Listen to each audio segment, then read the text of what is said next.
Hello everybody, welcome to the United States Grand Prix, the second round of the 1952 World Championship. Alberto Ascari starts on pole, luigivilloresi, he starts in second, and rogerlaurent, after his debut podium in Switzerland, he will start third on the grid here for this Grand Prix. Then Robert Manzon, he will start fourth in the simcagordini, and behind him, his teammate jeanbehra.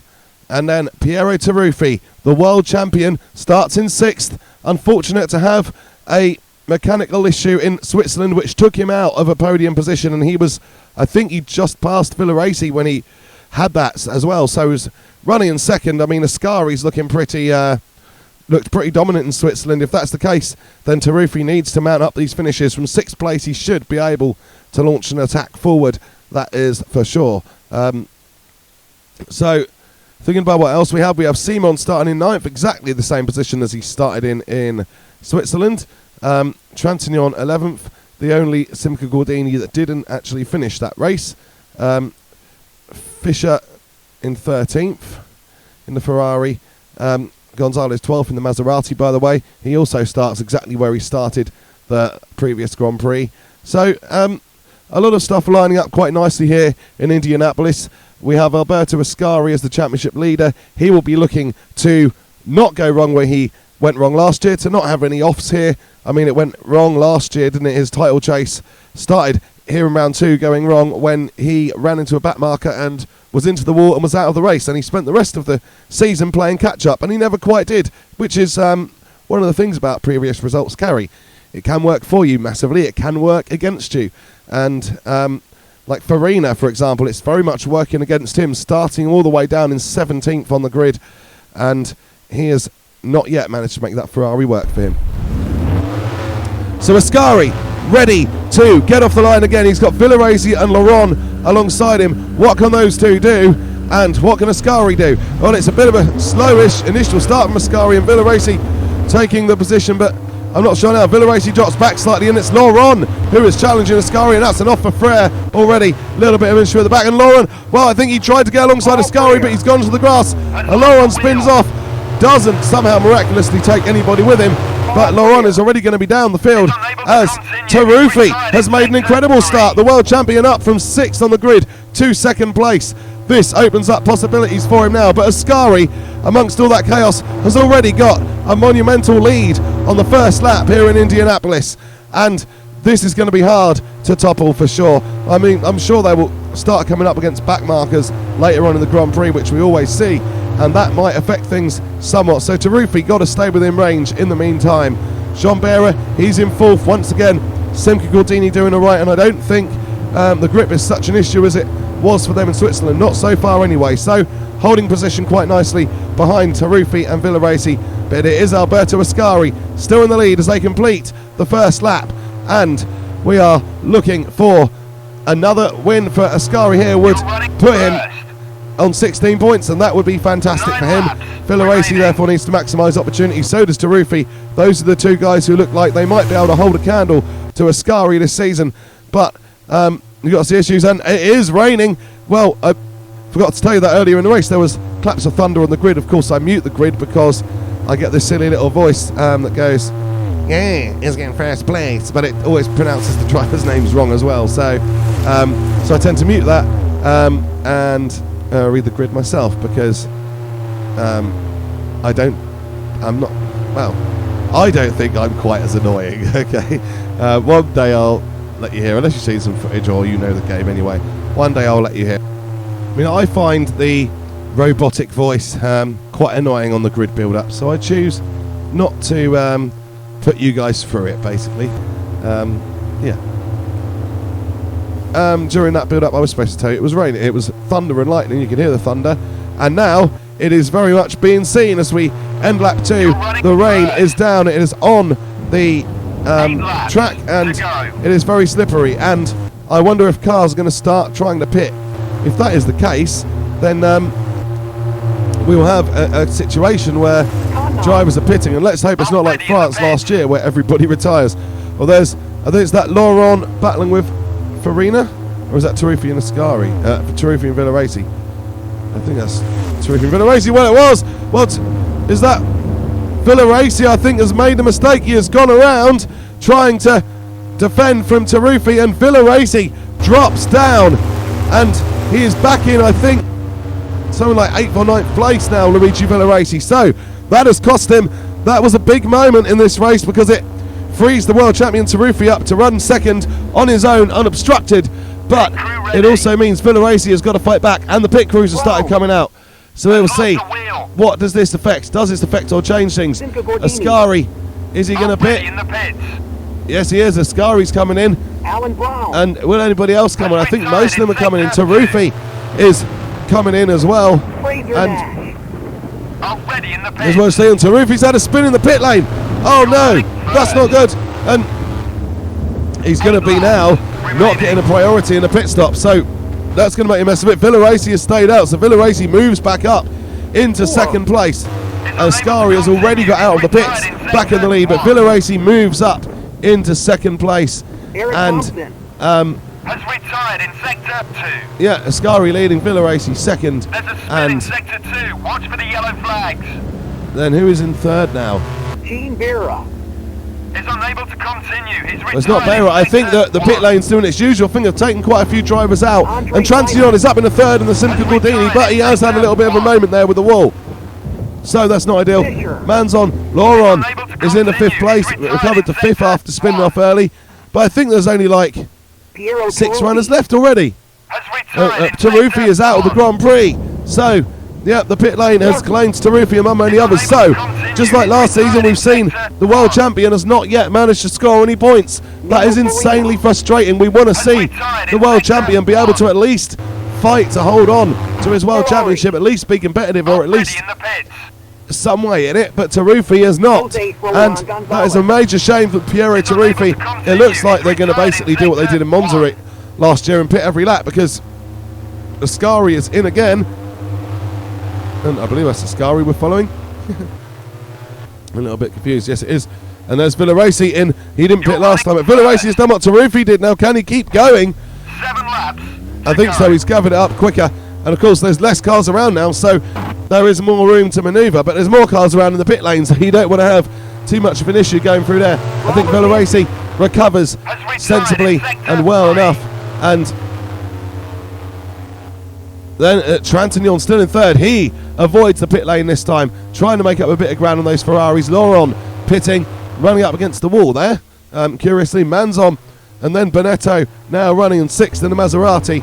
And De Graffenried running in 7th, although I'm trying to get a closer view on De Graffenried because he seems to be running very, very slowly. He is. Yeah, De Graffenried is having major issues. And the guy who was a World Championship challenger last year was hoping to put himself in the points. And Transignon's had another moment. Well, he's got to be careful because if he keeps having moments like that, he's not going to finish this race. And the Ferraris, well, everybody is having moments. They're sliding around. We know these cars. We saw in Switzerland that these cars do, even the stable ones, have more of a tendency to slide around.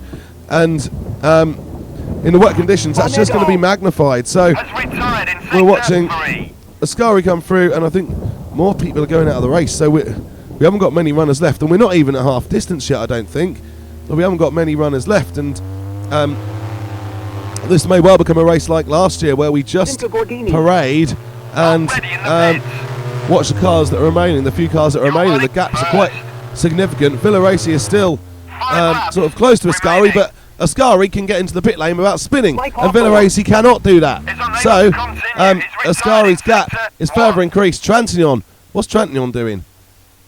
Is he still in the race, or is he spun? There was always Transignon has spun. There was already another simcagordini spun down there. Possibly, I think, Manzon, as he was trying to enter the pit lane earlier. And now Transignon joins him in a spin, but Transignon does continue. And I think, well, we're down to 4 cars running. De Graffenried is still running, but he is so far back, and he's lost quite a lot of laps. So De Graffenried's going to have to keep running for a few more laps in order to make his way up into the points. Laurent classified third, and that's Transignon in the pit lane, and he seems to be going very, very slowly. And has he just hit the wall one too many times, I wonder? Is he going to be able to get out? It doesn't look like it, does it? No, Transignon is a retirement as well. So, how many cars are running now? Retired in sector 1. I think.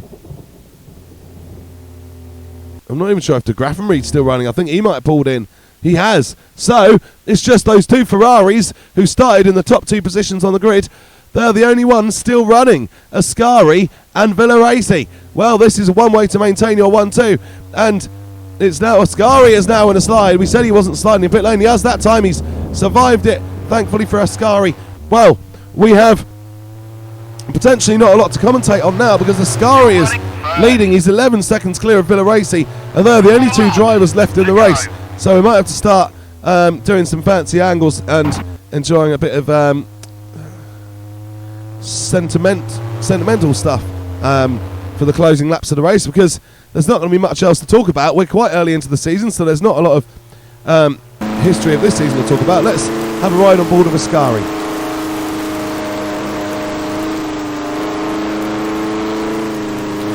We'll look for a few camera angles here, I think.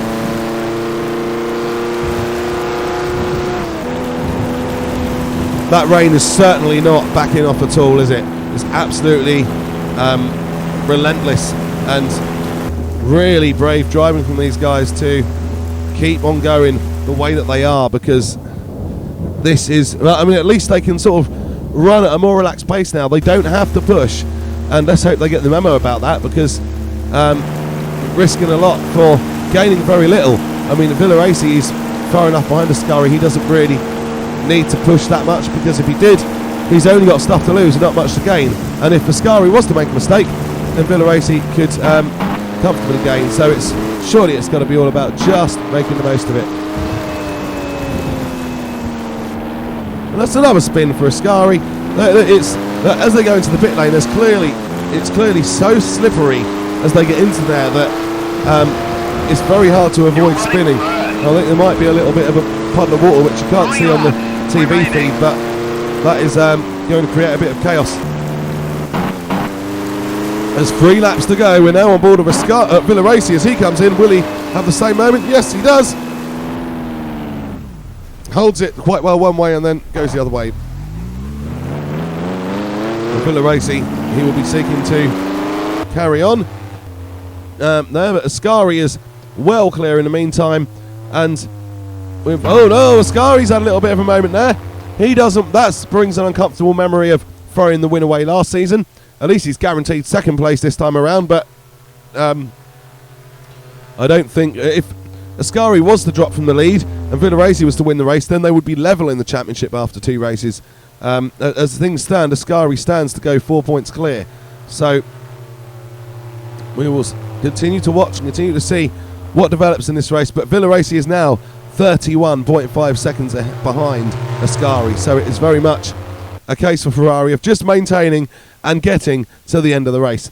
To be fair, they could probably pull both cars in now and still finish 1-2, but they do want to cross the line. So it's part of the racing, isn't it? You don't want to win by default. You want to win by winning, and that's what Ascari is seeking to do, and I'm sure Villoresi will be seeking to do the same thing, although realistically Villoresi now is just aiming to hold on to second place. We are going to be another lap further through. I'm not sure if we're on the final lap or not. I want to do a bit of an on-board ride on the final lap.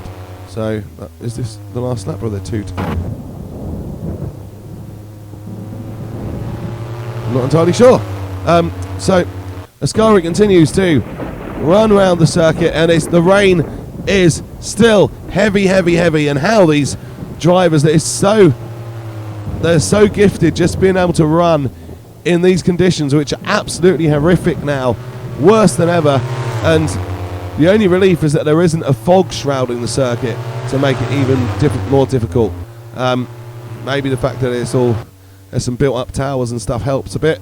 That often tends to, when you're driving the motorway, that often tends to be a little bit less foggy when you've got a few little built up bits around you. So maybe that's the effect they're getting here at Indianapolis. The rain just finally seems to be lightening a little bit, but it's still coming down pretty heavy, just a little bit lighter than it was. So Ascari now, I think he is coming round to begin what has to be his final lap, I think. We've done so many laps of this Indianapolis circuit, and at least half of them have been with only the 2 runners left. So Ascari on another little slide. That's becoming they're getting pretty used to it now. They know it's going to go. They could approach it slower, but these are racing drivers. They want to just go for it regardless. And that's the hard part. And now we're going to enjoy this final lap on board with Alberto Ascari.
So here Ascari comes then out of the final turn. It is going to be 2 wins from 2 in 1952 for Alberto Ascari.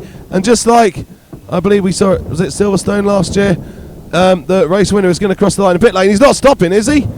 No, he's gathered it up.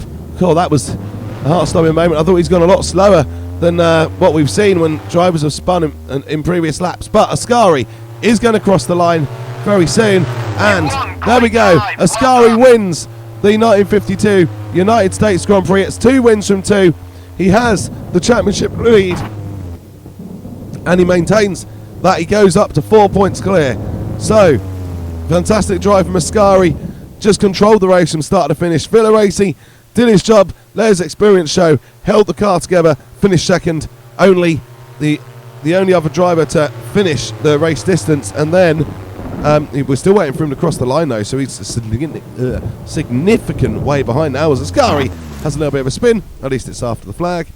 Villoresi. Yeah, Villoresi 37.9 behind Ascari, so just shows the level of dominance that Ascari had over his teammate in the same car.